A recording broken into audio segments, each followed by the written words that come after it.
Welcome to the Boxing Source Podcast, where we go over the latest news in boxing and react to all of the fights that happened in the past week. Now, let's go to our host, J.R. Bell.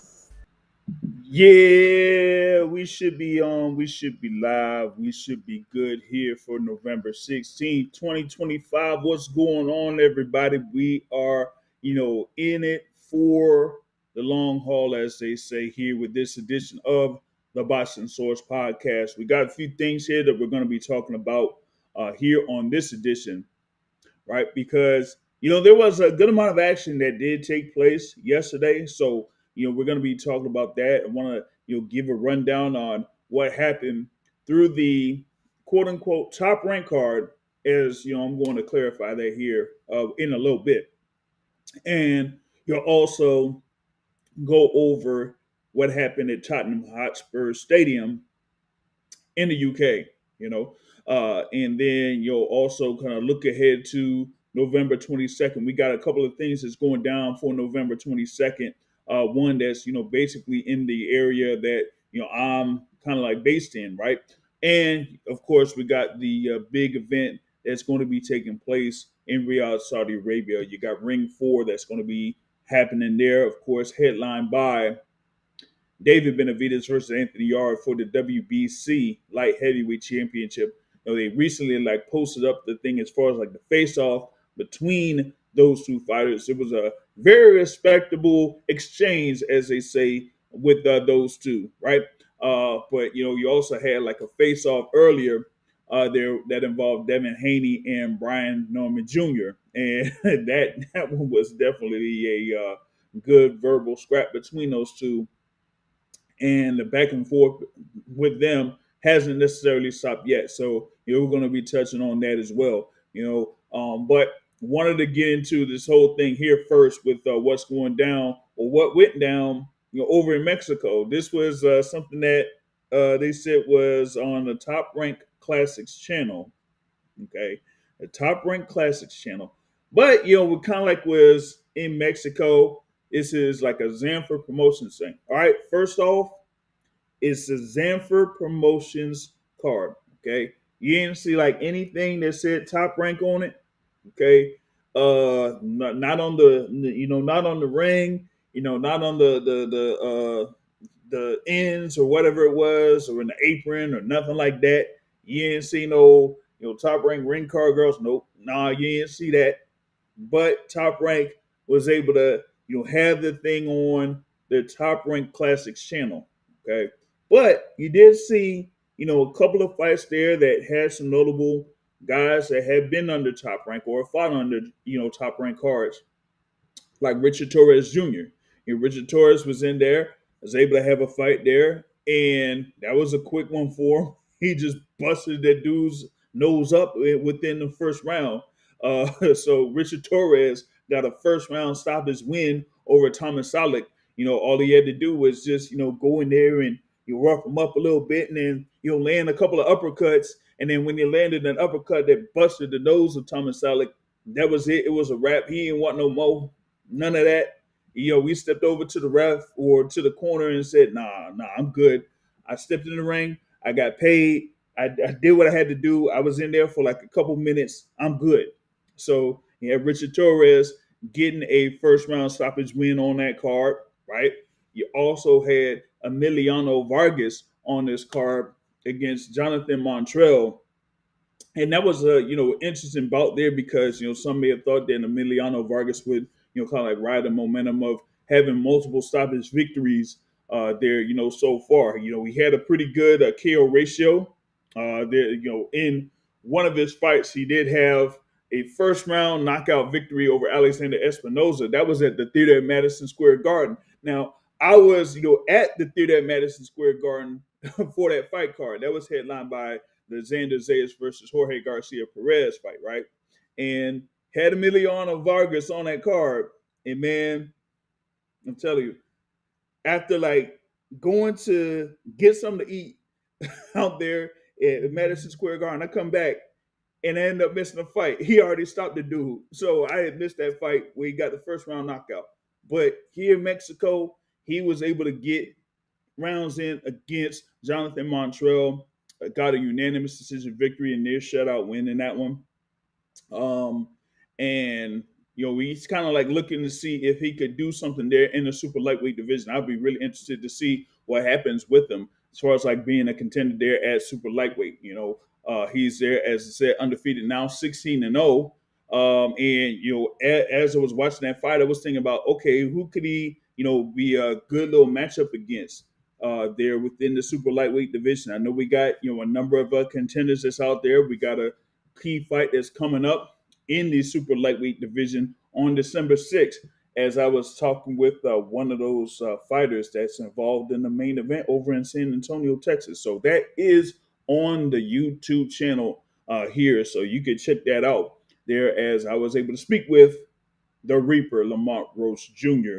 That was yesterday, but with Emiliano Vargas, right? Like potential matchups, maybe he could face someone like a Ernesto Mercado, it's undefeated, or maybe like a contender like Jermaine Ortiz. That would be something solid, actually. I think that would be solid there for Emiliano Vargas before he's able to, properly contend for a world title there at the 140-pound division.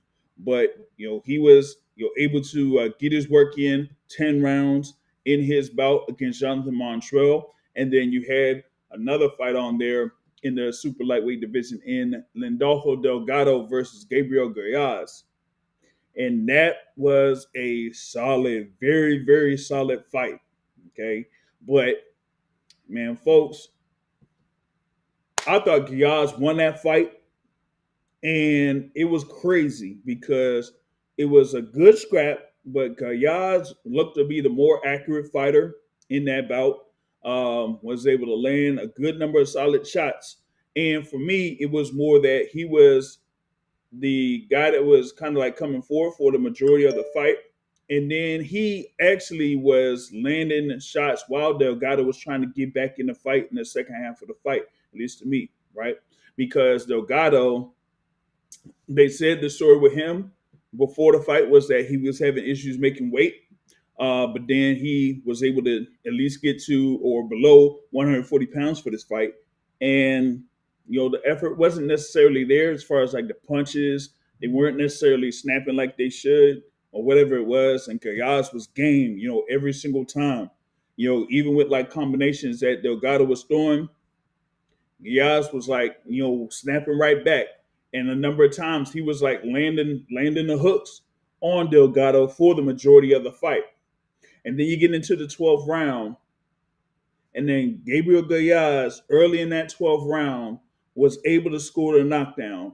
And watching that live, I was like, okay, that right there would seal it for Gabriel Goyaz to get the win over Lindolfo Delgado and hand Delgado his first loss. And then they go through the 12th round, goes to a decision, right? And then they read the decision out there, man, and they were like, man, we got a score of 114, 113, for Goyaz. It's like, all right. And they had a score of 114, 113, favor of Delgado. I'm like, uh-oh. And then they read the final score there, 114, 113. And it was in favor of Lindolfo Delgado for him to stay undefeated and be 24-0. Now, with that being said, reading the scores, that tells you that Lindolfo Delgado, on 2 of the judges' scorecards, won 7 of the 12 rounds. 7 of the 12 rounds. And to me, what that says is, since you had the knockdown in the 12th round, right, then that means he was already up 7 rounds to 4 going into the last round. So even with the knockdown, Gabriel Goyaz still would have had to, either score another knockdown or outright win by knockout in order to win the fight going into the 12th round, given those 2 scores. And that was crazy. Like, given the effort that Gabriel Goyaz had on that, that's crazy. I think that for that, they should run it back. I don't know if it was like a solid eliminator bout. If Delgado had like an NABO or version of an NABO title going into that bout or whatever, but they need to run that fight back. Delgado versus Gallardo, they need to run that back. And the thing about it is that with it being on the Top Rank Classics channel, whether you had like Roku or Tubi or whatever it is, I don't know if they're gonna have the full fight on or whatever, or they might have highlights on the Top Rank channel on YouTube or something. But Gabriel Gallardo, he really did his thing there, and whatever it was, right? Oh, real quick, shout out to Dante's boxing talk. Let me see if this comes up. All right, bet it does. Check it out. All right, I just seen DB3 sign with Jay Prince. Okay, yeah. See if I do that real quick. I want to try to see if I'm able to jump off with something here in a moment. But yeah, I did see that. And I'm going to, kind of like talk about that here in a little bit, right? Because I saw a post or whatever it was that involved Keyshawn Davis with Jay Prince, and this is stemming from DB3 being with Jay Prince and a few things out there. So they had that whole thing that's going on, right? And the other thing that I saw was that they said, you know what?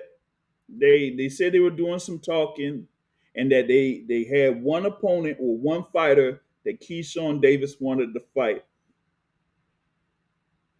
and he said that man is Nahir Albright. Of course, I don't know what happened there with Nahir Albright in Norfolk, Virginia, in the summer, right? He had his fight with Kelvin Davis, was able to win the fight with Kelvin Davis by decision, okay?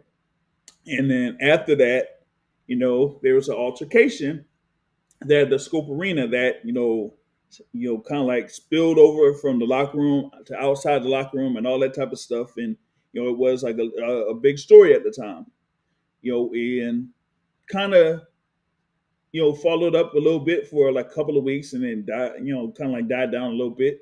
And then we, came back up, a few times. But having another fight here with Nahir Albright, remember, the original fight was changed to a no contest because Texas don't be playing with their weed, right? So that's why that particular bout that Keyshawn had with Nahir Albright in Texas ended up being a no contest. So if they feel like they could run it back, then they can run it back. And listen, they made the post. The post is out there, and Nahir Albright responded. Okay, so Nahir Albright says, "Oh, so is that the fight that you want? Okay, oh, all right. Let's get to talking. Let's get to talking." So with that being said, I mean, I want to see if that moves closer to having or coming to fruition. You know what I'm saying? I want to see like if that does take place.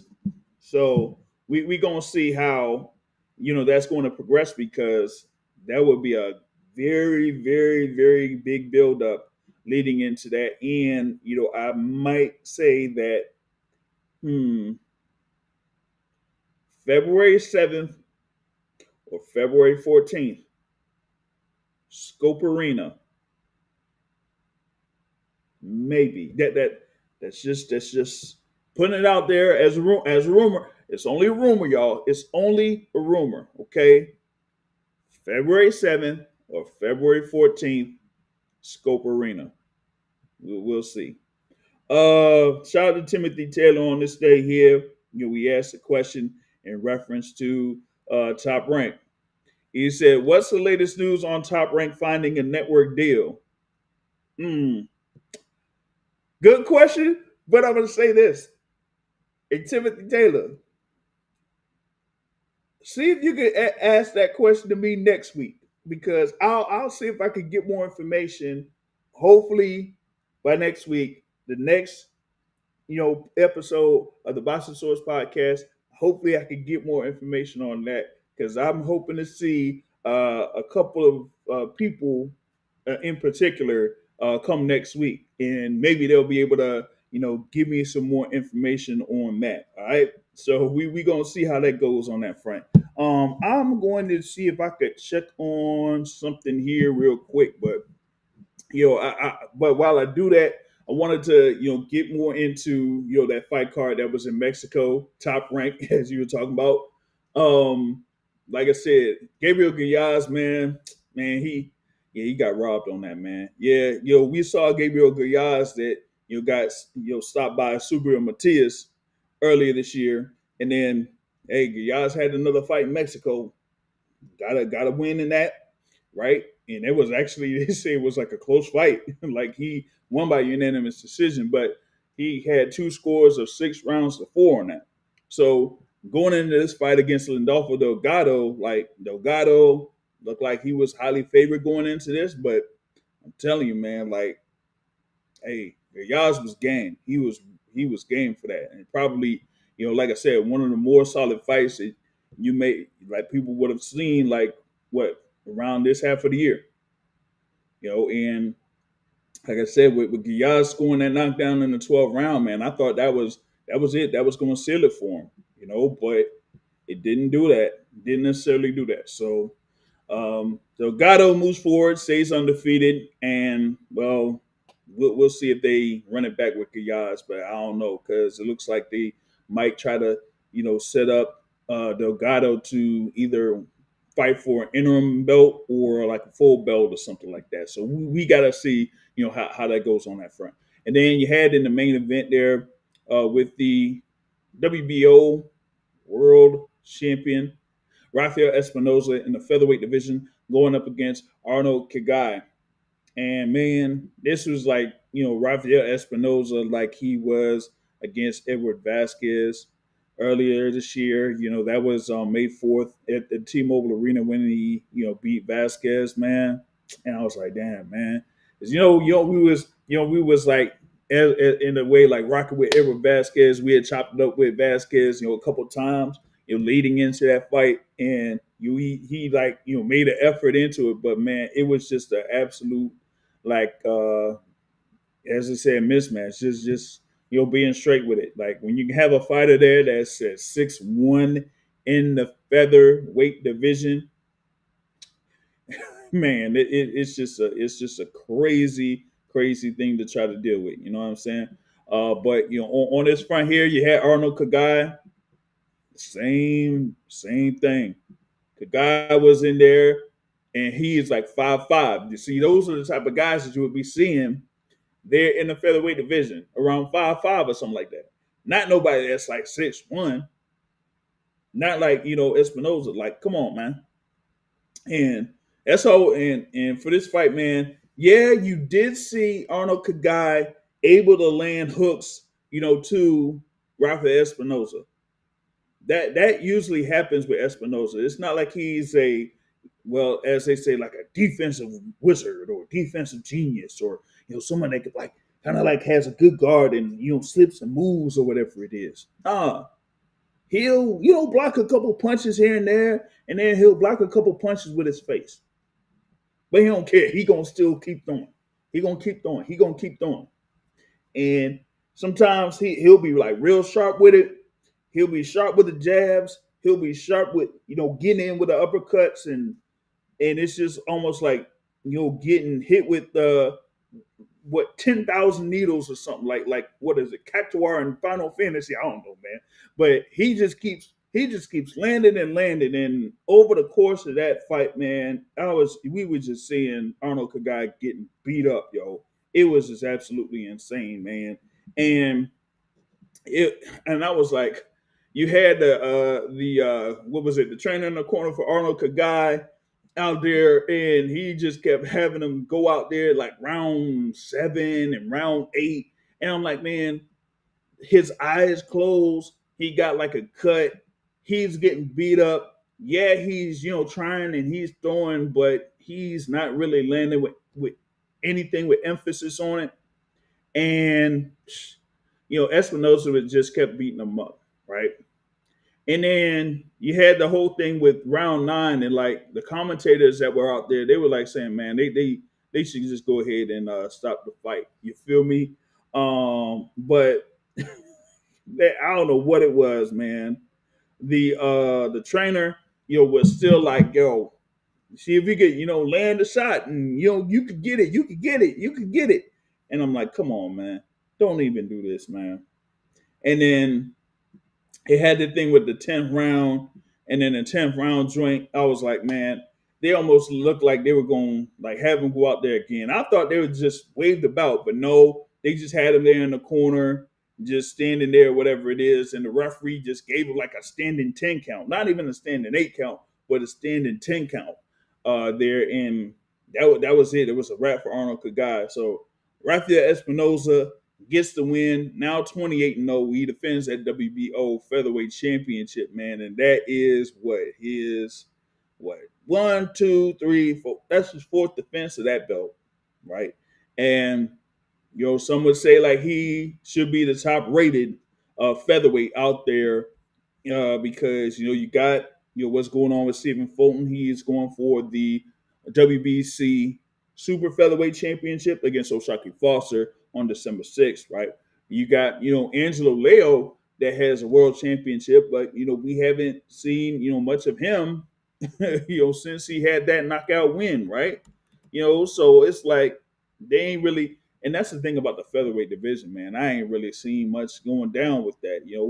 Yeah, Leo had like one defense of that championship after defeating Lopez, but then outside of that, we ain't seen much from him either.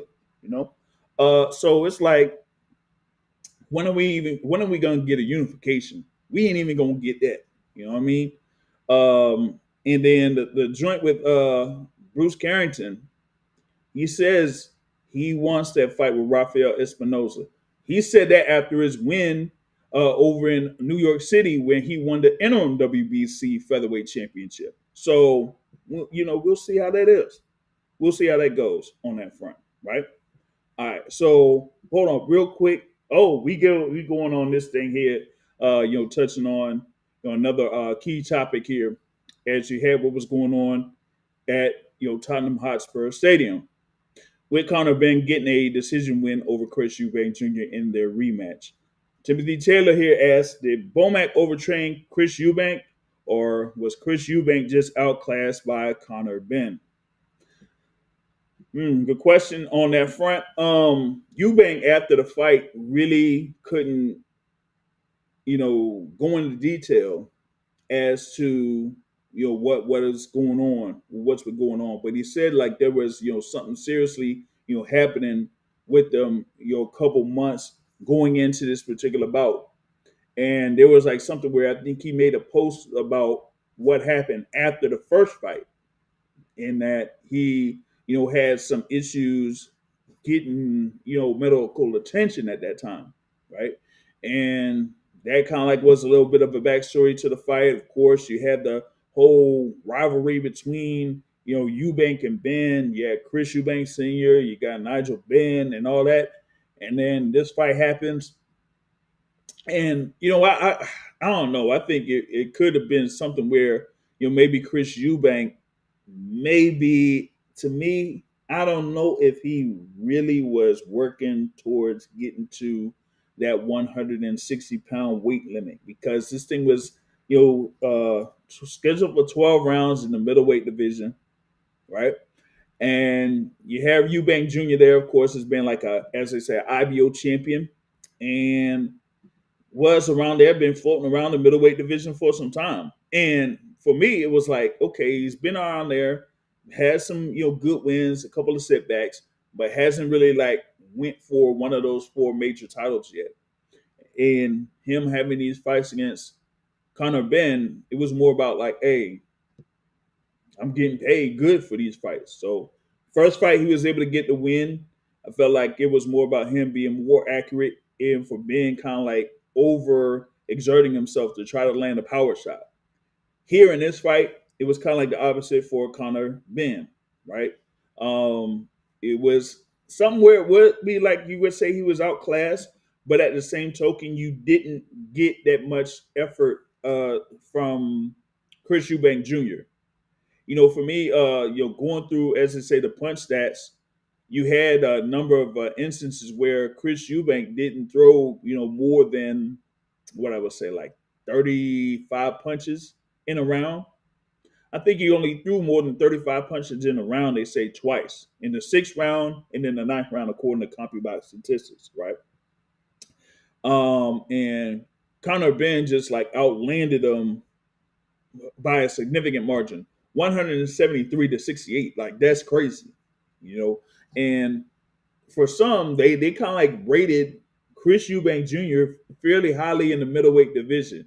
Ring Magazine, they said like Ring Magazine had Chris Eubank as high as number 3 in the middleweight division. That now remember, you got the world champions out there. You got Janabek, you got Erislandy Lara, you got Carlos Adames. Those three, and you got Chris Eubank Jr. potentially like rated above him, right? Shout out to my guy Terrell in the building, man. We should be able to get on this thing. Let me see if I could hit this link join on here because it should be able to work this time around. You feel me? So let's see here. I got the link joint. It's on there.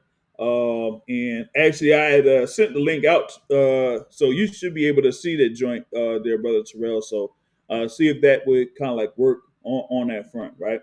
All right. So I was trying to see if I was able to have someone join in also from another platform, but didn't necessarily. I'm not sure if they're able to get on through this thing. All right, but yeah, let me get back on this thing here with Conor Benn.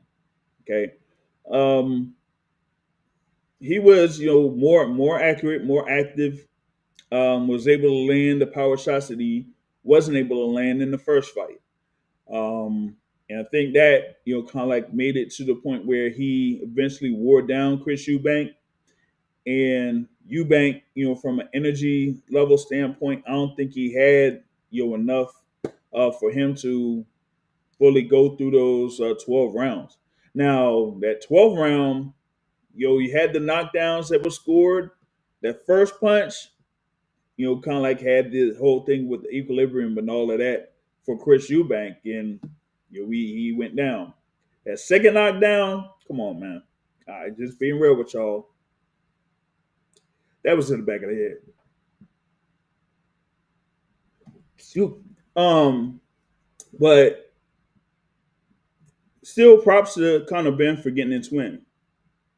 They were talking about it after the fight, as far as like if there would be a third bout between the two. Immediately after the fight, they was talking like, nah. Post-fight press conference, they was talking like, nah. They even talking about, hey, both of them got sons and whatever it is, and that they could like continue that rivalry, many years later. They were both like, nah. So that would mean like, okay, what would be out there? What would be next for both fighters? Now, kind of like the story is with the winner there in Conor Benn. He keeps saying that he's going to go back down to 147 and compete for a world title there at 147. Now, we hadn't seen Conor Benn at 147 pounds since 2022. And, we got a few things that's going on as far as like the WBC champion. They say that he's going to be linked in for a fight against Ryan Garcia. You got the WBA champion, that, could be linked in with a fight against Manny Pacquiao. Still remains to be seen. We got, of course, with WBO champion there, Brian Norman Jr. He has a fight with Devin Haney coming up on Saturday. We're going to be talking about that a little bit more here later on down the line, right? So it's still like a lot to like kind of like decipher there on that front, unless if maybe they have Conor Benn going up against the IBF champion, right? What was that, Lewis Crocker, right? Because hey, isn't he a matchroom fighter? So hey, you could have that be a potential matchup there within the welterweight division if Conor Benn does get down to 147. Because, like I said, for me, I don't know how he's going to be able to get back down to 147, especially like you're going off of what he was able to rehydrate to in this particular matchup that he had against Chris Eubank. So I'm like, how are you able to do that? You feel me? Let's see what we got here. Question: Is Conor Benn versus the winner of Devin Haney and Brian Norman the next big fight at welterweight? It could be, depending on what happens on Saturday. It depends on what happens on Saturday. If either one of those fighters is able to get a win by knockout, that would really boost their profile there in the welterweight division. Okay. And Conor Benn, at least right now, from what I see, he's probably the most popular fighter within the welterweight division right now.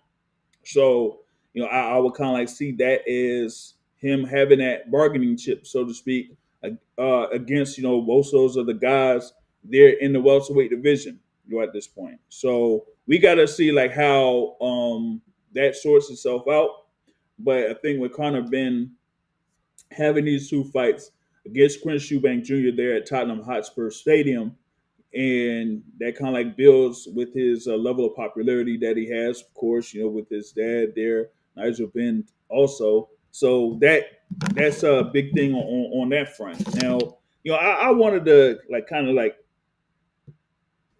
uh, touch on a little bit there with Conor Benn. Him having to work there with his trainer there, Tony Sims. Looks like they say, hey, he's improved a lot as a fighter. As far as like being more sharp, more focused, and things like that. And that maybe they say that that's going to be the, I guess, the difference if he gets back down there to 147 and competes for one of those world titles. I have to see if where he has this particular path, because they still have Conor Benn rated at number 4 in the WBC welterweight rankings.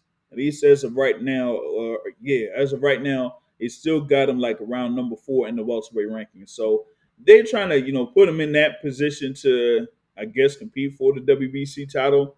Maybe we'll see, but I'm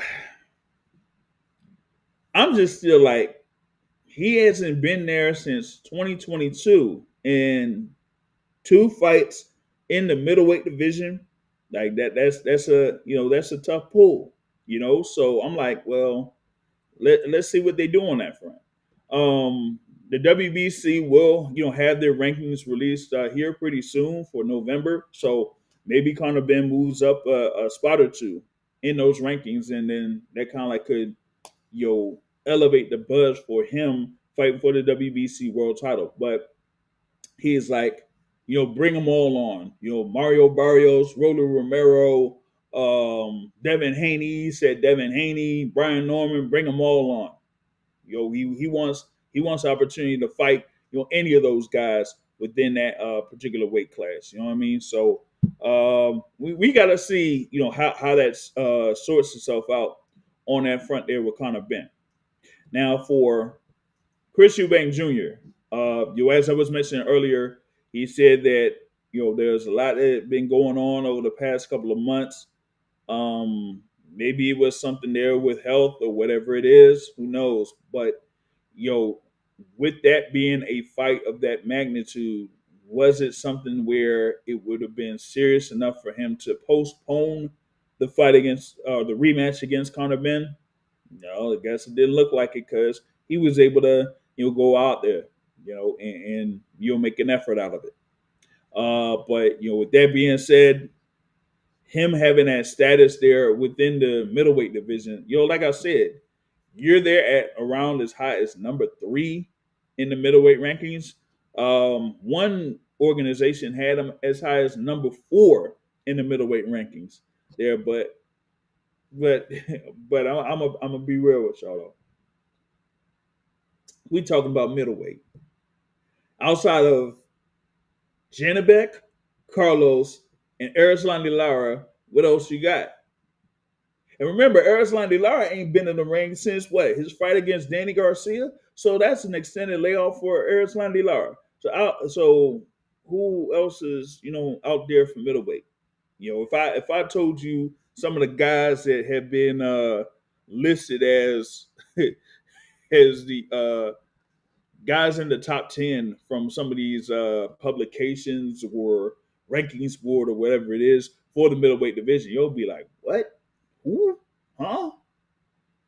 You got Aaron McKenna on there. You got Marquise Taylor on there. You got Echinosa Oliha on there, right? You got Yoenli Hernandez on there. Now Hernandez, was there. Another Cuban there only has like 10 pro fights, but we seen what he did with Kyron Davis. He had a fight that was over in the Miami area last month, got a first round knockout. They're saying like he's a serious guy. He's already rated at number one in the WBA rankings. But like I said, 10 fights. So you got that's going on. Now you got some guys here that you may be familiar with, like Austin Ammo Williams. That's been rated. You got Troy Isley, the Transformer Troy Isley. That's rated in there too. So hey, I just named like two fighters right there in the middleweight division that what they should go ahead and rumble. But that just tells you the thing there with the middleweight division, right? So Chris Eubank being rated that high and then having this performance here against Conor Benn, it's like, okay, what are we doing here? You know what I mean? What are we doing? But this is definitely a setback there, for Chris Eubank and what could be next for him. I'm not sure. I'm really not sure because it's like with his last few fights, it's almost like he wasn't even any closer to competing for those world titles, whether it would be against a Carlos Adames or Janabek or Erislan Lara. So it's like maybe he's just there to compete and just be one of the more popular fighters in the middleweight division, and that is enough for him to just be fighting just about anybody there at 160. But outside of that, I don't know what where he goes.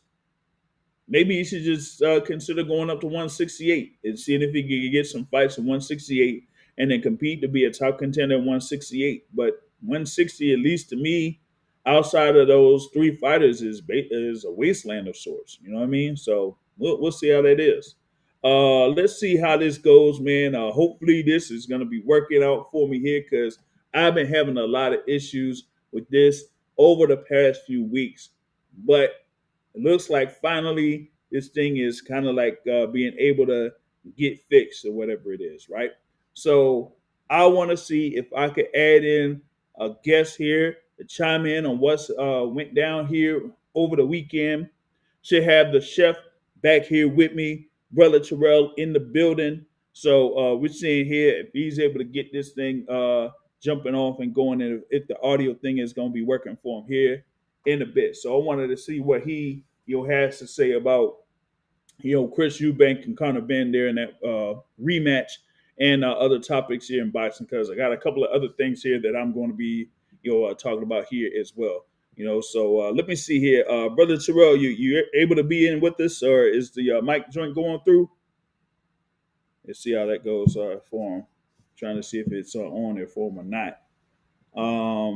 Yeah, it's kind of like seeing here if that mic thing is a little bit of an issue for him here in a bit, but we'll see if he could get that going here. If he's able to get that jumping off, then we should be off and running and chopping it up, and hopefully I'm able to add more guests on here to the show, whatever it is or whatnot. If anyone wants to chime in, just let me know in the chat, in the live chat there, either through YouTube or Rumble, and I'll be able to like hit the link up, and then I'll see if I can scan and get you going here to chime in on what's going down here in boxing, right? Was trying to see if I could follow up on one thing that's going down here also, this coming weekend on Saturday. Of course, you got a local card here in the DC area. It's going to be headlined by Michael Fox. So let me see here. Is Brother Terrell on with us?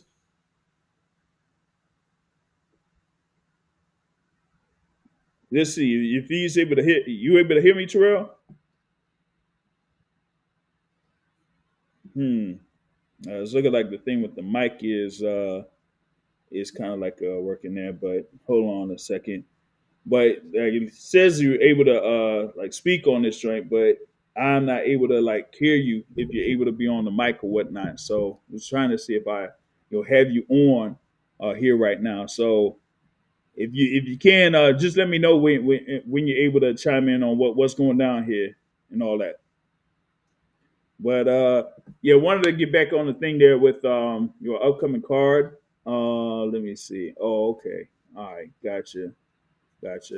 Um, yeah. So I don't know what is going on here with this thing as far as like adding people on. So I'm gonna have to try something else on this front, man, because this thing shouldn't. We didn't really have these issues before, so I wanted to kind of like get that, try to get guests to join in and stuff like that. But over the past couple of weeks, I've been having issues with that, so that's why I wanted to try to get like a little bit of an alternative to see if that would work. But now it's almost like it's still it's having issues doing that. All right, let me see here. All right, so it got the thing on the thing with the cam, man. But let's see what's up with the audio though. Yeah, we're not even able to hear you though. That's weird. That's weird that you're not able to hear you. We can see you on this thing, but the audio joint. Yeah, it might be the mic joint or something. I don't know, cause like it got you like it's showing like you're unmuted here, but yeah, I'm not like getting any audio from your side. Yeah, it's like crazy. All right, let me see if I could try to modify something here on my end, maybe if that could work. But yeah, I wanted to kind of like talk about the joint there from all that. All right, yeah, that's weird. I don't see how it's not able to pick up your audio. That's the thing that I'm trying to figure out here, brother Terrell. I don't know. Let me see if we can try something else on another end. So I'm gonna try to open up phone lines or something like that to see if that could work. There to kind of chime in and whatnot. But like, still, this should be able to work no problem though. I should be able to still like add people on for the studio or whatever it is, right? So let me see here if I could get this going, and I'm gonna adjust something here on one other end, and then yeah, see if I could fix the thing here on my side. So what I'm gonna do is I'm gonna see if I could try to like have you off and then add you back on. So what I'll just do is just do this on my end and then see either you could try to join again to this, or try to like get you on for the phone line. So yeah, we'll try that. Yeah, let's see if we can just try that. All right, hold on a sec. Hold on. So I'm gonna see here if I could get him join on this thing through another method here on the Boston Source Podcast, man. But again, like I said, it shouldn't really be this joint as far as like trying to get people to be on this particular podcast or whatever it is, right? So yeah, as I was saying there for the local card, we got a local card that's coming up here within the DC area. That's going to be headlined by Michael Fox versus Mark Dawson. There, was able to chop it up with Michael Fox yesterday. Have that, on the YouTube channel, and y'all be able to, see that.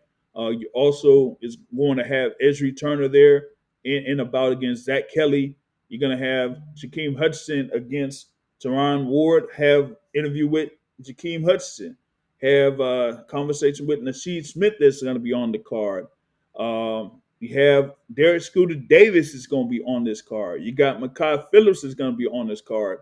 Have interviews with Makai Phillips and with Derek Scooter Davis. there. So we got a number of fighters, that's going to be involved in that particular card that we'll see on November 22nd. That is at the Maryland Live Casino in Hanover, Maryland. But it's headlined by Michael Fox versus Mark Dawson, and Michael Fox will be having a Universal Boxing Organization Continental Super Welterweight Championship there on the line in that bout. Of course, Michael Fox, had that bout against Sergey Boychuk earlier this year, where they should have scored that knockdown there for Mike Fox, but Thomas Heather tripped up on that and didn't even call that right. You know what I'm saying? So now, after about a fight or two there for Michael Fox, he's now going up against Mark Dawson here on Saturday. And, he was talking about it in the interview that we had, that he is looking to try to get more opportunities in 2026 after this particular fight against Mark Dawson. That, maybe we could see him in something like a Pro Box event, or maybe something there with Top Rank. Who knows? But he first has his thing here with Mark Dawson, take care of business there. And then after that, we see what's going to be going on with Mike Fox in 2026. All right, I got to see here if we got something going on with the with adding guests too. So I wanted to see if I could get that, before I try to get wrap this show up or something like that. So we'll see how this goes. But yeah, having these issues here on this end, this kind of frustrate me, because you used to have guests on with no problems every single week, and then all of a sudden it just stopped working, and it's been a troubling thing ever since then. So we'll see if we could get that fixed on our end here, and then see what else is going on from that front. But I wanted to also touch on the fight card that is going to be at Riyadh, Saudi Arabia on November 22nd. Of course, it's headlined by David Benavidez and Anthony Yarde for the WBC Light Heavyweight Championship. You got there in the co-feature bout, as they say, the WBO Welterweight Championship on the line, Brian Norman Jr. versus Devin Miles Haney, right? You're also going to have the WBO lightweight title on the line. That's right, it's a vacant WBO lightweight title, right? And you're going to have Abdullah Mason going up against Sam Noakes. You also got Jesse Bam Rodriguez versus Fernando Martinez on that card. Big ups to New Era TV in the building. Salute to you. We talk about this thing here coming up for Ring 4, right? We could have had Artur Beterbiev on this fight card, but that got, removed and stuff like that. I don't know what that means. Maybe we could see Beterbiev in the mix later on down in 2026 against Dimitri Bivol again. But something tells me I don't think that's going to happen, because Bivol really didn't want that third fight initially before the report of the injury came out. And now with this, I don't see that it's something where we get a third fight between Bivol and Beterbiev. I don't see it. So I don't know. Maybe we have something with Beterbiev and I don't know. Could be a interesting matchup within that light heavyweight division. I'm not going to say who, but I know that there is supposed to be another fight that could have been added on this card in the light heavyweight division, and something that was kind of planned within the top of that light heavyweight division, and we haven't had much progress on it yet, and I haven't seen any news about it yet. So with that, I'm like, okay, are they actually going to have this fight that's supposed to be for an interim title? And if I don't see much news about that, then that particular fight might be completely next, which could mean that one of those guys could be an opponent for Artur Beterbiev. But I'm going to just, put that out there on that front. But going on the thing there for November 22nd, as I mentioned, Benavidez versus Yarde, Brian Norman versus Devin Haney, Bam Rodriguez versus Fernando Martinez, Abdullah Mason versus Sam Noakes, You're gonna have Vito Milnicki Jr. against Samuel Moma. You're gonna have Muhammad Alakel versus Jamin Lee. You got Sultan Al Muhammad against Umar Shaban. Yeah, I'm like reading this thing off a box rec. Ooh, these guys. Just being real with y'all. I had no idea. So you got like a number of fights that will be on that card there for November 22nd. And it looks like, they have it situated where the co-feature bout and the main event will be broadcast around the late, not late evening, but around like 7:30 to 8 p.m. Eastern time. You see, so we got to see how this goes. Let's see if I could try this thing here. I'm gonna try another joint here. If this kind of like worked on this front, let me see if this kind of went on here. All right, because I'm seeing here something in reference to the guest, so I'll see how that goes here on this, man, because we got to see if that's going to be able to work on this end. All right. Yes, so I'll see how that goes. Oh, we got Yo, the echo. All right, yo. gotta see if that's gonna be able to work All right, hold up. Yo, Yeah, what's good? I just had to I deleted the app and reinstalled again. Got logged in, so it's working now. All right, bet. See now, all right. Finally got this thing working, man. We got the Chef Terrell Thomas in the building, man. But hey, very thankful for you to join in on the Boston Source podcast after a good while, yo. What's happening? What's your thoughts on what went down this weekend? If you're able to catch anything this weekend, and what happened with Conor Benn and Chris Eubank, or what, or maybe the thing there with Espinoza, if anything. Yeah, I didn't get the chance to really see the fight with Conor Benn and Eubank Jr. Right, just caught the tail end and caught all the post fight analysis and everything. Mm-hmm. Real quick, so I know Bomac was in his corner again, but what we're seeing that once again with the disruption in camps with trainers, right? So I Mm-hmm. know that for a while, we know that Boback was winning for the first fight, left him, came back in probably late, somewhat late, and but probably not from private, but just even with last week with Lubin, we know he had a third different trainer as you pointed out, Mm-hmm. but it makes so much sense to have the same people in your camp, right? The same voices to preach to you, show you that discipline, then that way you can respond to that same voice. And when you have a different voice, there's difference of opinions, different techniques, and that disrupts you as a fighter. So you need that continuity in order to have that continued success. It's Mm-hmm. kind of funny that came again, but really I think the main thing in this fight with Eubank Jr.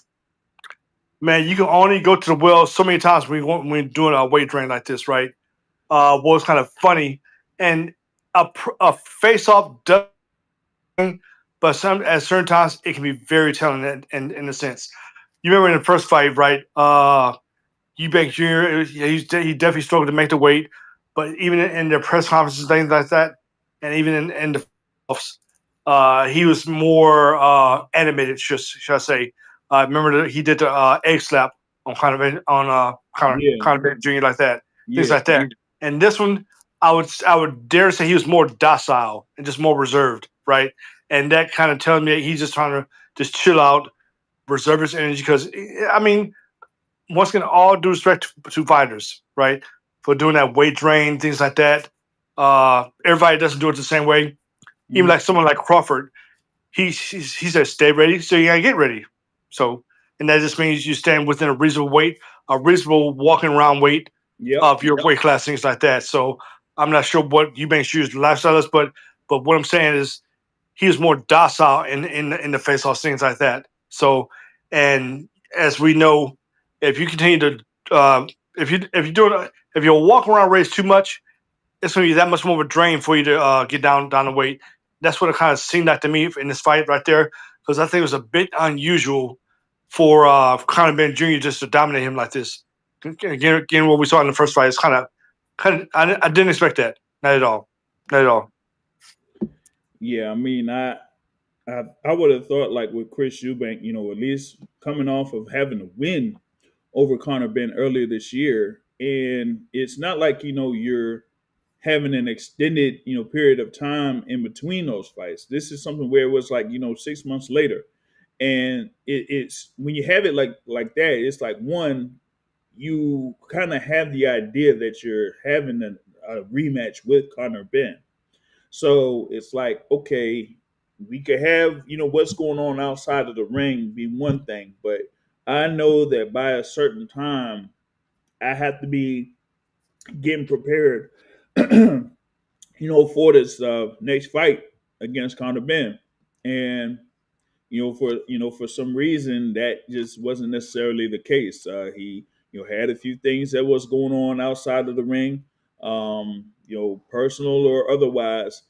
Some positive, some negative, whatever. But still having that fight of that magnitude, still out there for you. You're like, yeah, you do have to have some type of regimen or some type of preparation schedule for preparing for getting ready for this bout.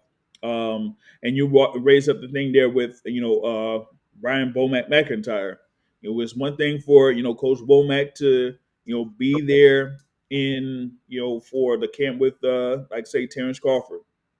Because we had the home bases like Omaha, or you got what's going on in Colorado Springs, or maybe Las Vegas, but it's different animal, traveling overseas, like having a 7 or 8 or 9 hour flight over to the UK and getting a fighter prepared there in the UK, so that could be another thing there that may have been a factor. But overall, it just seemed like Chris Eubank Jr. didn't have enough like energy, or the the stamina level or the endurance level was not as high. Like you seen like Conor Benn be the more active fighter, the more energetic fighter over multiple courses of that particular fight, and then it just culminated with those two knockdowns in the 12th round. Yeah, I totally agree with that. Like I said, I didn't get to see the fight, but like I said, just and even like you said on that second knockdown, that's definitely more behind the back of the head. But at that point, Yeah. it was academic at that point with what the decision was going to be. But like you said, the more interesting talk from that point is like, what do both fighters do from this point going forward after this? Like, uh, do you know what Eubank Jr. Not Eubank, but Conor Benn? What did he weigh in at? Do you know? That was what 160. Hold on, I said like 165. Let me see. I'll confirm it here real quick because it was like both fighters were around the same weight. Oh no, not 165. I want to talk about 159. Probably Okay. rehydrated to 165, but both fighters weighed in at 159. The night before the fight took place, so it wasn't like much different than kind of like the first fight that was 7 months earlier. So So do you think it's unrealistic for him to go back down to 147? I've said many times that I don't see how that could happen. It mainly is because like he hasn't fought or like been around 147 since around 2022. Like his fight against Pete Dobson, after the whole thing that went down initially before that first fight was supposed to go down between the two. Then he got back in the ring against Pete Dobson. He was there about a few pounds over 147. Then he had another fight. That one, was against Chris Eubank. And that, was there at around that 160 range. So it's like, okay, you're having these fights against Pete Dobson. Actually, you had one fight before the bout against Pete Dobson, and that was like around 154. So yeah, I'm like, how are people seeing him getting down to 147 and making it to potentially fight one of the world champions at 147? I don't know. Well, think about this though, right? So you want to put yourself, also want to put yourself in the best position to secure money, make money Hmm. once boxing is a business, and Yep. also to secure world titles.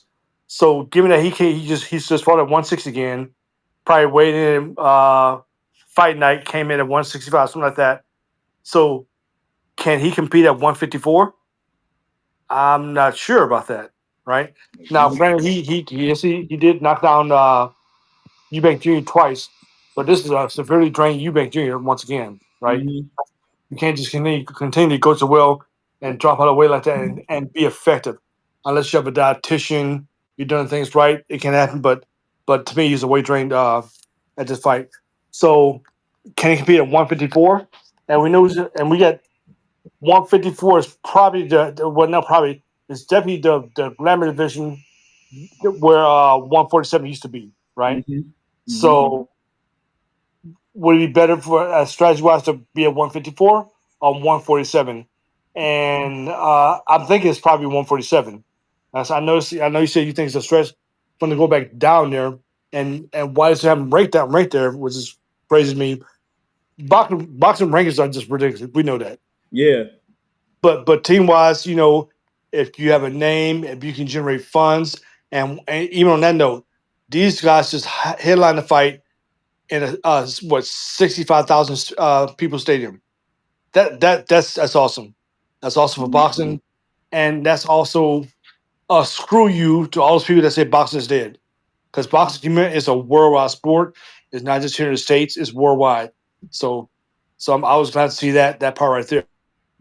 I think that strategy wise, as far as opponents, is probably best to go back to 147 because, like, do you see him beating Boots?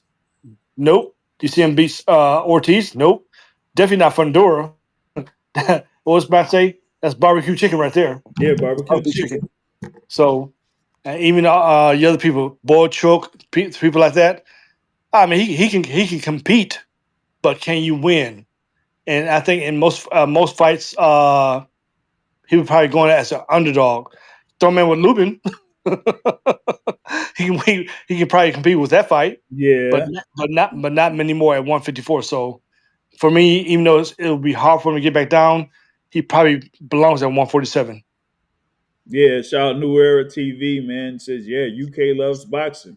When you have these, big events there over in the UK, yeah, I know they don't have it necessarily as many spectator sports as maybe the US has, but when it comes to boxing, they really gravitate towards a fighter, support a fighter, and will be there regardless of what the venue is. It could be Tottenham Hotspur Stadium, it could be Wembley Stadium, it could be the O2 Arena, it could be I don't know, it's like York Hall and Bethnal Green or something like that out there in London or something. They will pack the house if they feel like they believe in their fighter. We don't necessarily get that here in the States, so you're not gonna get that type of atmosphere unless if it's like a super fight over here in the US. But outside of that, yeah, we don't really get that as much. For Conor Benn, him getting to 147, if he gets those opportunities to fight for a world title, as I was mentioning earlier, with the Mario Barrios or with the Rolando Rolly Romero, or with the IBF champion there in Lewis Crocker. I mean, we haven't seen what could be next for Lewis Crocker there with the IBF belt. Then I don't see like what else he could potentially do. He can't really have a path there at 154 because it's like who would he fight there at 154? Maybe there's one person that's out there 154 only because he's within the same promotional group there with Jerome Boots Ennis. But Boots Ennis wants that fight with Virgil Ortiz Jr. We're gonna see if Virgil Ortiz Jr. is gonna be able to make moves in order to make that happen or whatever it is. But outside of that, you really don't have another path for Conor Benn to make a fight there within 154 on that front. Um, Wanted to get into the joint here, of course, with November 22nd there, Riyadh, Saudi Arabia, ring forward. Was talking about the fight card, and my guy asked me, who I got there in this particular fight, Devin Haney or Brian Norman Jr. Now, they've had a lot of talk back and forth, and the whole thing with the face off.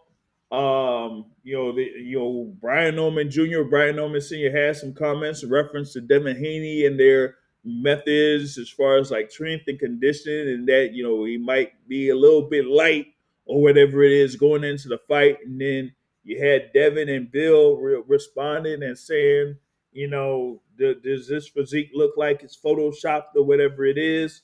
So it's been one of the more anticipated fights that we've had this year. A lot of people, a lot of fight fans are talking about it. Now, I've said this like a few times over. Even with Devin Haney getting up to this division, even with him, kind of like saying that, what, I don't have to necessarily get down and wait to make a 140 or to make a 135. I don't think he'll have enough to keep Brian Norman Jr. away from him. I don't. And I think he, to a certain level, I think he's underestimating Brian Norman's skill level. He's saying that, hey, that there's levels to this, that there's, this, there's that, and that you're going to see these levels. I think that he's selling Brian Norman Jr. short in this. And to the other thing is, I don't see what Devin Haney can do that could keep Brian Norman Jr. off of him from a timing standpoint, from a speed standpoint, from a power standpoint. I just don't see it. I think that he's gonna get to a point where it's gonna be a mid-range fight, and if it's a mid-range fight, he's gonna have issues there with someone like a Brian Norman Jr. And I think with Brian Norman in his past couple of fights, he's seen where he could be, versatile in his offensive, output. So I got Brian Norman Jr. for the win, and I got Brian Norman Jr. for the stoppage. I do. What's funny about this, Brian Norman Jr. is definitely a breath of fresh air. 147. Mhm. The biggest thing missing from him is world experience, world class experience. Right. And what I mean on been a focal point of a show is even going back recently to Top Rank, but on ESPN, he's what on the undercard of the Mayor's card Yeah. fight. Sandy Ryan And rematch. Yep. yeah, and which is weird when you say that, right? But Michaela Mayer does have a good promotion team behind her and a good backing on top of that. But still, for a welterweight fight, a welterweight championship fight to be on the undercard of a women's fight, it is what it is, right? So Yeah. that. So, but we know with Haney though has been on many in a good number of big fights, going back to Lomachenko. Who else has he fought? Jorge That was Lopez. high level fights, and we Oh, know you know, we know the thing with Ryan Garcia. Those yeah. have been all high level fights with tons and tons of eyes on you. And with that said, we cannot underestimate the amount of pressure it is to actually get on that world stage with that amount of eyes on you and actually perform. So that's what we haven't seen from Brian Norman Jr. Now we know he went to Japan and did what he did. Great, great, that's great. I'm glad he did that, right? And that definitely gave him some experience on his belt. But now you're gonna be on a probably even bigger. This is definitely his biggest card been on for this coming week, right? Mm-hmm. With so many high level fights. And one thing about Haney, it's kind of funny to see him trying to punk him throughout all these press conferences and everything. That's not Devin Haney. We know that because we know with Haney, his father does the majority of the talking, right? We know that. Mm-hmm. So that's been very funny to see Haney just trying to punk him, even as we already know, using Mayweather's expressions, things like that, because it's not him. He ain't no dog. That's all to it. He not a dog, right? He's a good solid fighter, but not a dog, right? So, but by stoppage, that's why they. That's why I can't wait to Saturday. This is gonna be a great card. Mm-hmm. If it's by stoppage, wow, I would say if he stops Haney, he has thoroughly arrived at 147 as the king of 147. If that happens, Mm. do I think that will happen? I don't know. Honestly, I don't think so because Haney. Uh, Let me see. He's a professional fighter at this point. Mm-hmm. When you're hurt, what do? You hold on, right? You bide your time, right? And listen to your corner and things like that. So I don't know. It's just probably the most interesting fight on this card because of those reasons right there. Haney's been there. Brian Norman has not been there as far as being on a top level, high level card fight like this. So probably the most interesting fight on this. But my fight personally, I want to see is Yard and Benavidez. But I mean, of course, with my man Abdullah Mason and Noakes, Yeah, I love that fight too. So I mean, this is a boxing lovers card right here. Got something for everybody. yeah, and I mean, but my thing is like it takes, as they say, it takes a quote unquote outsider in order for fights like this to happen. We hadn't had something like this, I guess, since like what the days of Don King or something like that. Only in America. Mm. But having like these world title fights, this is like four world title fights there on this card. Including like four other fights is going to be included on there. So having something like this is like really big. And I'm looking forward to just about like every single fight that's on that main card or whatever it is. But the thing here with Norman and Devin Haney, the thing with like Brian Norman Jr., he's like approaching this like, yo, I'm like, this is like something here that I've, kind of like getting used to, and I'm kind of comfortable in what I do. This is me. This is Brian Norman Jr. I fight like this, and I'm gonna keep fighting like this. I'm not gonna change anything, in the ring. I'm not gonna change who I am outside the ring. And with that, and him not, being phased by anything that Devin Haney says or Bill Haney says or whatever it says, is like, yo, I'm gonna go in there, I'm gonna do my thing, and it's up to you to see if you can stop me doing my thing. And he feels like Devin Haney can't do that. Yeah, and I'm glad you said that. That last comment. One thing that we also talk about that I always look at in fights. What is a particular opponent's your path to winning the fight, right? So let's look back at Haney, his performance in New York City. It's trash. That was trash. And to the point, I forgot who did he fight in that, on that card. Who's that? That was Jose Carlos Ramirez. Yeah, and that was a trash performance. He just, I'm not saying he was on his bike, but he was on his bike in a sense. But what would Haney's, if Haney was to win his fight against Norman, how does he win that? And he's definitely not. I definitely don't foresee a knockout, right? Mhm. So it's going to be a what? He's going to be a classic boxer, meaning boom, jab, jab here and there, staring your horse, things like that. And but can you truly do that and win in the eye of the judges and win a decision? Mhm. That's a lot to ask Rainey. When we just look back at his last fight in New York City, is he going to do that to Norman? I don't see it. He's going to have to take risks in order to. If he wants to win that fight in that manner, he will definitely have to take risks. So Mhm. that's when when you take risks, when you do more than what you're accustomed to doing, that's when you get hurt. Yeah. And that fight against Jose Ramirez, man, I was saying that like after that fight in, been like that for a few weeks, he almost like had an approach like he was Shakur Stevenson or something, being, very economical with his offense, moving around the ring a lot, and not really taking that many risks or going to the next level to show like, okay, he could really do damage to Jose Carlos Ramirez.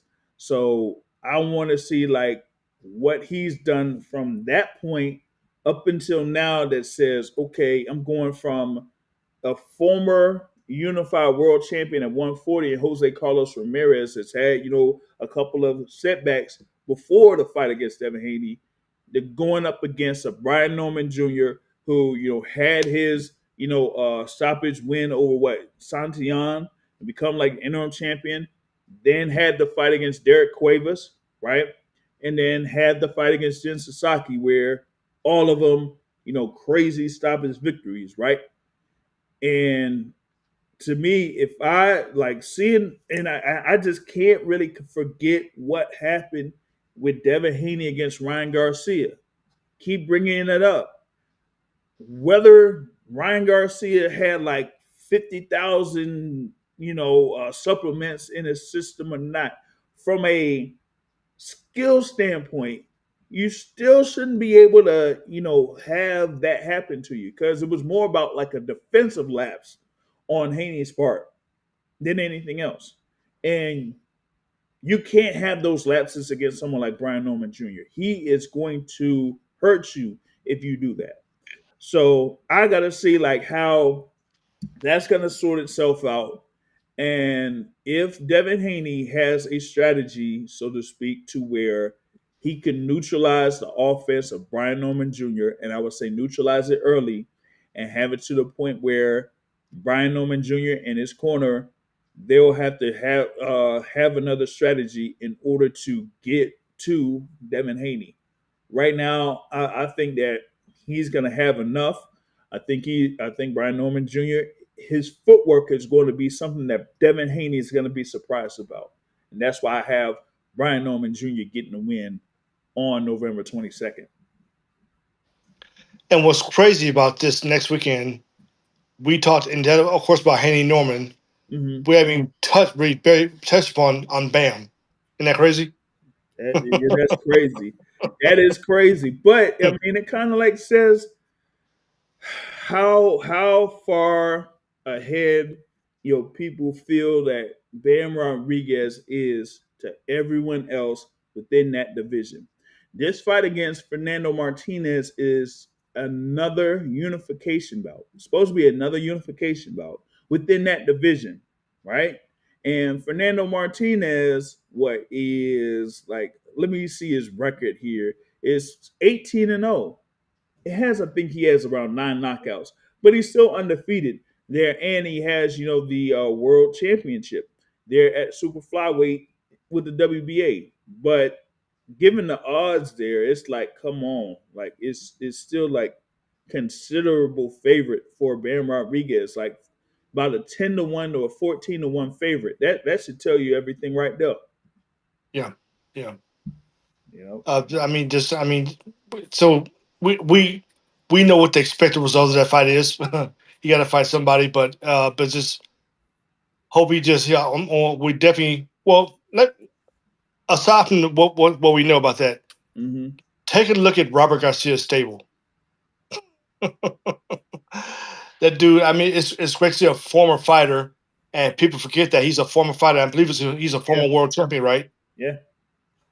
And it's great to see someone that in that position with that resume come back and get back to the sport of boxing and have high level fighters in the stable too. Someone stop and say, big up to Robert Garcia for what he's doing in his stable that he commands, which is crazy with the people in the stable. It's what Bam, Ortiz. I know I'm missing on a few. I was looking at a graphic last week about that with the people in the stable. I was like, wow, that's crazy. Yeah, I mean he's been able to, like I said, like do the work there within that particular group. It's almost like how you had Eddie Reynoso at one point, with Canelo, and he had what was it, Sanchez, or like he had Andy Ruiz at some point. He did have like Ryan Garcia at one time or whatever it is, but he had like a good little stable there with him. Who was it? Oscar Valdez. Yeah, he had Oscar Valdez, and now here we are, Robert Garcia with a good little stable of fighters right now. So he could have something where he could make a case for being the trainer of the year. But I think it's a real tight race there, going with these last few joints. So we'll see what happens here first with Jesse Bam Rodriguez, and then I gotta see if he, like, you have him getting that win and becoming, having 3 of the major belts there. Then you pretty much say that he's going to be undisputed within that weight class. So that's definitely a thing there to look out for Jesse Bam Rodriguez. The Abdullah Mason Sam Noakes joint, when it was announced, I had some word about maybe Sam Noakes could be a guy that could give Abdullah Mason some trouble. The odds ain't really saying that though. Like it ain't even to the point where it's near like the odds for Brian Norman Jr. and Devin Haney. No, they got like Abdullah Mason almost like a 5.5 to 1 or 4.5 to 1 favorite and having Sam Noakes at like about a 3-1 underdog. So I don't know if that's going to be something where we got to watch out for Sam Noakes. I don't know, but I'm seeing Abdullah Mason getting this win, becoming a world champion, and then seeing what's going to be next for him in the lightweight division. Because yeah, they didn't necessarily want to have him, fighting for a world title this fast, but given the situation that happened earlier this year, this is what we got. So looking forward to this fight. Looking forward to seeing what Abdullah Mason does, and then we got a lot that could be in store for him within that lightweight division because there's going to be a lot of action within the top of the lightweight division over these next few months. We got that recent announcement of the IBF title on the line, Ray Murataya versus Andy Cruz. That's going to be at the Fontainebleau in Las Vegas in January, or at the end of January. So we got a lot of things that's going to be moving around within the lightweight division over these next couple of months. So that's one thing that I'm looking forward to as well. All right. Yeah, real quick with Sam Noakes, I don't know anything about this guy. We definitely have been well documented. Abdullah Mason for quite some time. We know that. But with Noakes, it was not on the last big fight card. Not this weekend.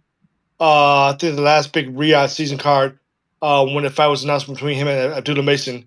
And I forgot what. Long story short, they basically said, "Well, we know Abdullah Mason is a great prospect coming up, fighting for a first world title," but they were just saying like Sam Noakes is like their Abdullah Mason over there in Britain and everything. He's supposed to have that same type of fanfare, upcoming guy next things like that. But like you just said, with those odds being like that doesn't necessarily seem true in that regard.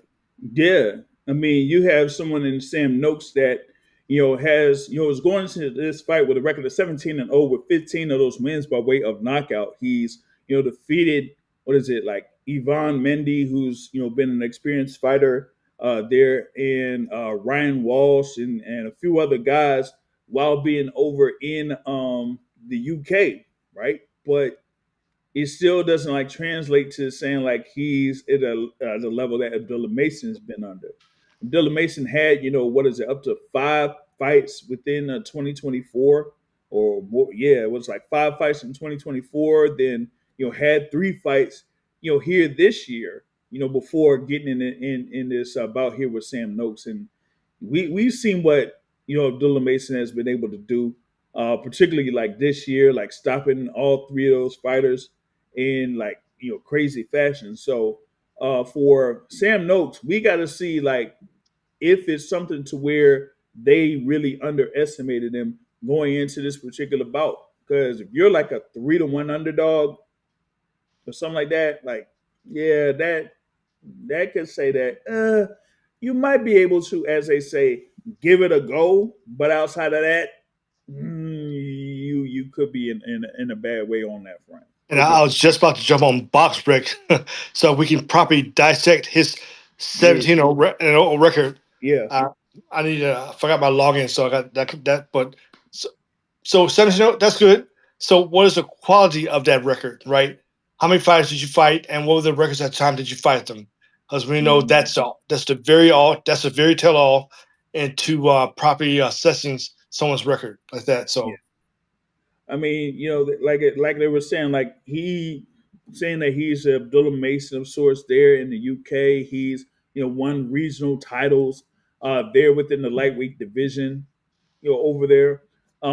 So I guess this is kind of like the level that he's able to get to in comparison to like an Abdullah Mason. So it's more about the level of competition and how tough those guys were going into their bouts against Sam Noakes in comparison to what Abdullah Mason has been doing here over the course of his professional career. But yeah, I'm heavily leaning towards Abdullah Mason getting a win in that bout. And of course we got the thing there with the main event.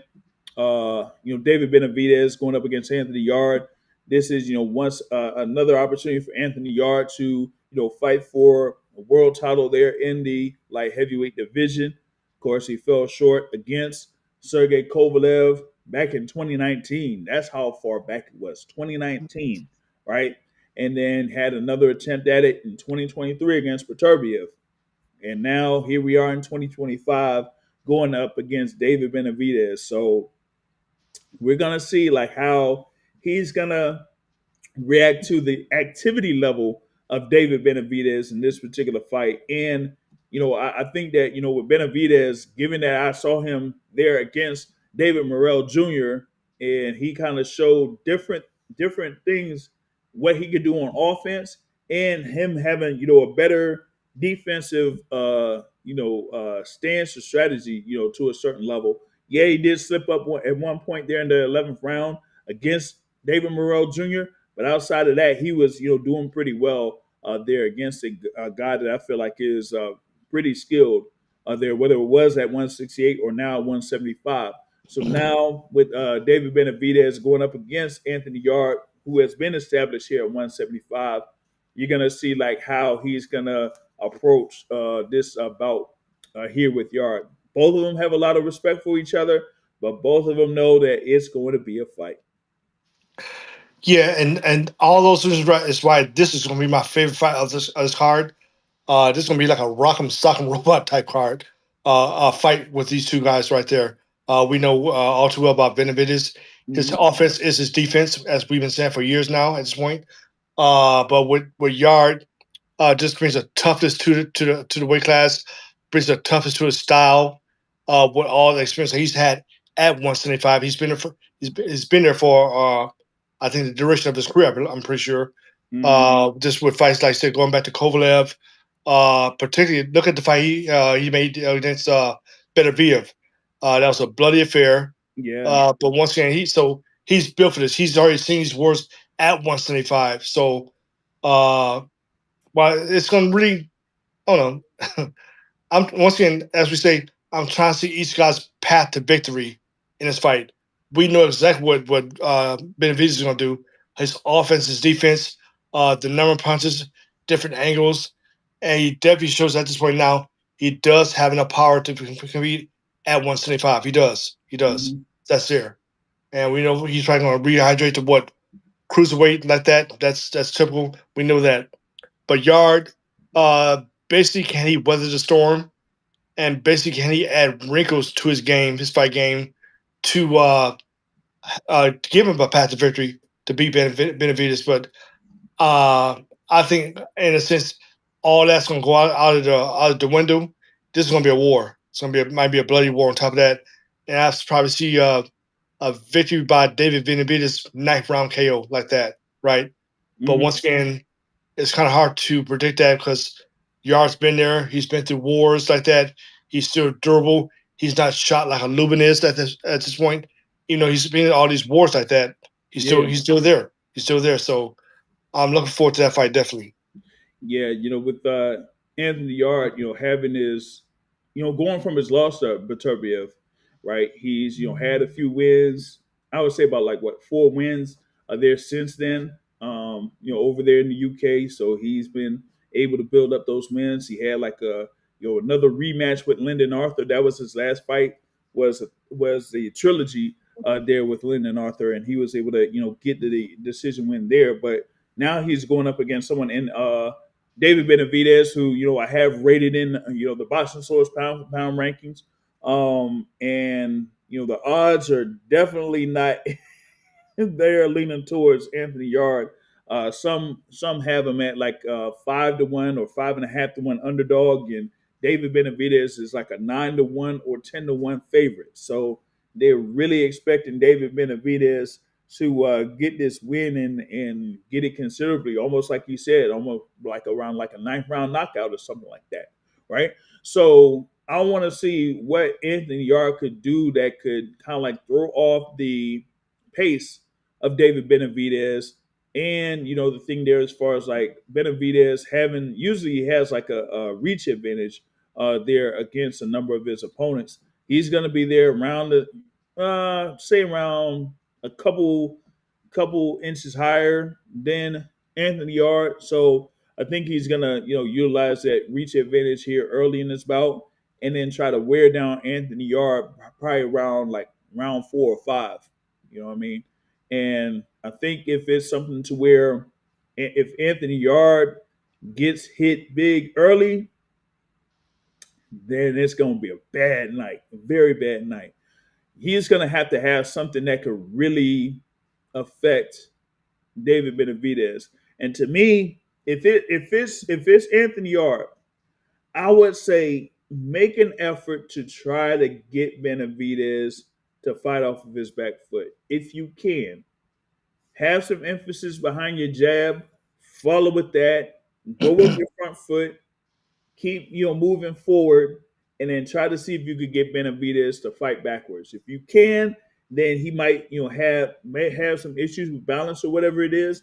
But outside of that, if he's like flat footed and stationary and gets his arms going and moving, man, he'll be like beating you up, man. It'll be like how Rafael Espinoza did to Arnold Kagai yesterday. That's how it could end up, man. So you're gonna have to do something in order to, like, I would say, get David Benavidez to fight off of his back foot or to fight backwards or something like that. Not like him having his like high guard or being in the ropes and have a high guard. No, you got to have it to where he's moving backwards so that he's kind of like giving up a little bit of his height and his reach, and then you're able to still get to him. You know what I mean? So that's what's going on with that. Big ups to the brother BVO Sports. Should be BVO Sports here in the building, man. Salute to you, man. What's going on? What's happening with you? Just talk about this thing here with that Ring 4 fight card, Riyadh, Saudi Arabia. That's going to be pretty stacked there.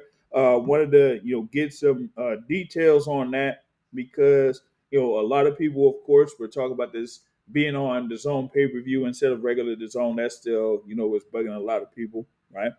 But they say that the broadcast, the overall fight card is going to start at 2 p.m. Eastern time. So around 2:15, 2:30 Eastern time, you're going to have like the first fight on the card. It's supposed to be about like I would say about 8 fights on the card. So you're going to have that first fight happen around that time, around 2 p.m. So the main event will be around like 7:30, 8 o'clock, maybe as late as 9 p.m. Eastern time. So, those in the East Coast, you'll be able to enjoy the entire card. It's almost like a regular card here in the States.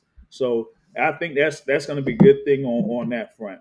So definitely looking forward to all of that and seeing how that goes. But that's mainly what I have there for that Ring 4 fight card. We got more things in store here for the Boxing Source. Once again, if y'all can catch the interviews that I have with Michael Fox, Makai Phillips, both of those fighters are going to be fighting at the Jeter Promotions card on Saturday night in Maryland Live, and also have interview speaking with Lamont Rhodes Jr. That's right, the WBA Super Featherweight Champion that's going up against Isak Pitbull Cruz for the interim WBC Super Lightweight Championship on December 6th in San Antonio, Texas. So I got that's on the channel as well. And we got more things that are in store here coming up for this week. Hopefully, I'm able to have a live interview scheduled for tomorrow afternoon. Hopefully, get that done because I'm definitely looking forward to speaking with this person as well. So we got that's on slate. Yeah, that's pretty much what I got here. Brother Terrell, you got anything else that we could, I guess, talk about? Yeah, I just have one admission. I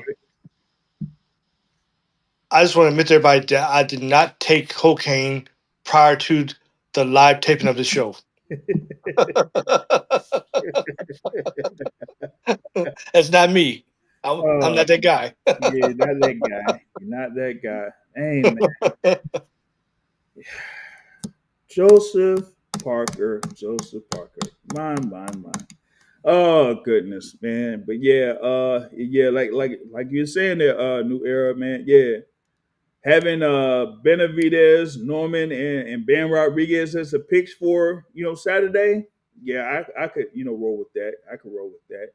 And you got Lake Chicken here with my guy, brother Kim J in the building here, chopping it up or coming through here. But that's what I had here. What has it been? About over an hour and 30 minutes here on this, and just thankful to be able to have this podcast on.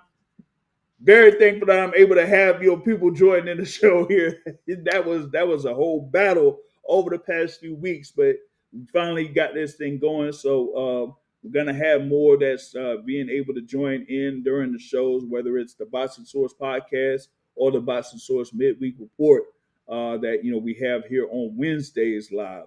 You also have, of course, Real Boxing with Coach Ronnie Shields that's scheduled for Tuesday evenings at 8 p.m. Eastern Time. Of course, this time around, we won't have Coach Ronnie on. We didn't have him on last Tuesday, and we don't have him on this Tuesday as, of course, he's in Riyadh, Saudi Arabia with Vito Milnicki Jr. So we're going to see, how we're going to do a show on Tuesday.